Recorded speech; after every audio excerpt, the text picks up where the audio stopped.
নবীজি বলছে যদি কেউ ক্ষমা চাওয়ার পরে কোনো কেউ যদি ক্ষমা না করে, সেজন্য আমি নবী সুপারিশ আশা না করে। খুব মারাত্মক কথা কিন্তু।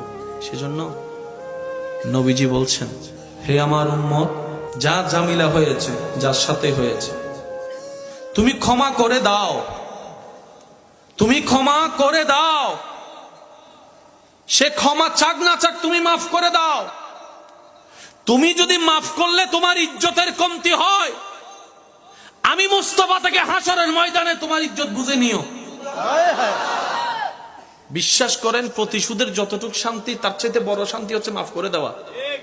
আমাকেও বলার দরকার নাই, কাউকে শোনানোর দরকার নাই।